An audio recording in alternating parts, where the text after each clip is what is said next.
Hi everyone, 10వ తరగతి supplementary పరీక్ష రాసేటువంటి విద్యార్థుల కోసం నేను ఈ వీడియో చేస్తున్నాను. నిన్నటి వీడియోలో మనం కిరణజన్య సంయోగ క్రియకు కార్బన్ డయాక్సైడ్ అవసరమని ఎలా నిరూపిస్తావు అనే 8 మార్కుల ప్రశ్న, దాని యొక్క సమాధానాన్ని నేర్చుకున్నాం.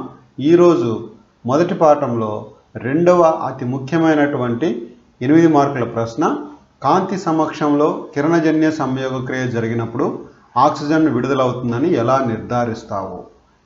మొదటి పాఠం నుంచి అడిగేటువంటి 8 మార్కుల ప్రశ్నల్లో ఈ ప్రశ్న అనేది చాలా ముఖ్యమైనటువంటి ప్రశ్న. నిన్న నేర్చుకున్నటువంటి ప్రశ్న, ఈరోజు నేర్చుకోబోయేటువంటి ప్రశ్న, ఈ 2 ప్రశ్నల నుండే దాదాపుగా ప్రతి ఎగ్జామ్లో కూడా ఏదో ఒక ప్రశ్నని అడుగుతూ ఉన్నారు. కాబట్టి మనం ఈ ప్రశ్నకి సమాధానం బాగా నేర్చుకుని ఉండాల్సిన అవసరం ఉంది. ఈ ప్రశ్నకి సమాధానం నేర్చుకోకుండా మనం ఎగ్జామ్కి వెళ్ళాల్సిన అవసరం లేదు, ఖచ్చితంగా నేర్చుకునే వెళ్ళాలి.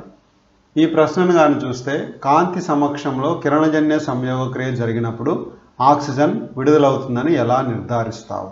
ఈ ప్రశ్నకు సంబంధించినటువంటి డయాగ్రామ్ని ఒక్కసారి మనం మైండ్లో ఉంచుకున్నట్లయితే ఈ జవాబుని చాలా ఈజీగా మనం రాసేయగలుగుతాం. దీన్ని ఎప్పుడైనా సరే ఎక్స్పెరిమెంట్స్ని ఎలా రాయాలో మనం నిన్న చెప్పుకున్నాం. అదేవిధంగా ఉద్దేశము, మొదట ఉద్దేశం రాయాలి. ప్రశ్నే ఉద్దేశంగా ఉంటుంది. ఇక్కడ ఉద్దేశము, కాంతి సమక్షంలో కిరణజన్య సంయోగ క్రియ జరిగినప్పుడు ఆక్సిజన్ విడుదలవుతుందని నిరూపించుట. దీనికి కావలసిన పరికరాలు, డయాగ్రామ్ని మైండ్లో పెట్టుకుంటే ఈ ఆపరేటర్స్ని చాలా ఈజీగా మనం రాసేయగలుగుతాం. బీకరు, పరీక్షణాళిక, గరాటు, హైడ్రిల్లా లేదా ఎలోడియా మొక్క, అగ్గిపుల్ల లేదా అగరుబత్తి. ప్రయోగ విధానాన్ని కానీ చూస్తే, హైడ్రిల్లా లేదా ఎలోడియా వంటి నీటి మొక్కను పొట్టి కాడ కలిగిన గరాటులో ఉంచాలి. గరాటును నీటితో నింపిన బీకర్లో బోర్లించాలి. పరీక్షణాళికను నీటితో నింపి గరాటు కాడ పైన బోర్లించాలి. ప్రయోగ అమరికను 2-3 గంటల సూర్యరశ్మిలో ఉంచాలి. మరొక అమరికను చీకటిగా ఉండే చోట ఉంచాలి. ఇది ప్రయోగ విధానం.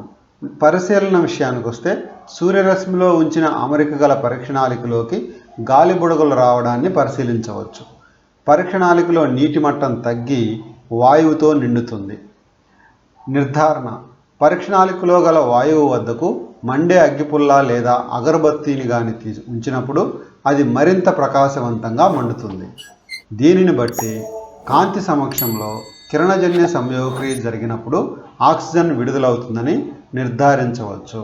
ఈ ప్రయోగానికి సంబంధించి తీసుకోవలసినటువంటి జాగ్రత్త ఏదైనా ఉంది అంటే, గరాటు యొక్క కాడ బేకర్లో ఉన్న నీటి మట్టం కంటే కిందికి ఉండాలి.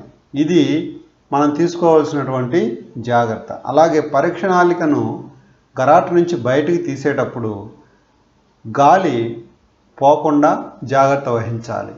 దీన్ని మనం బాగా నేర్చుకుని ఒకసారి మనమే పరీక్షించుకోవాల్సిన అవసరం ఉంది. నేర్చుకున్న తర్వాత ఒకసారి పేపర్ మీద చూడకుండా రాసి తర్వాత మనమే కంపేర్ చేసుకుంటే మనం ఎక్కడ మిస్టేక్స్ చేస్తున్నాం అనేది తెలుస్తుంది. ఇది ఫ్రెండ్స్ ఇవాల్టి వీడియో. మరొక వీడియోతో రేపు కలుద్దాం. Thank you.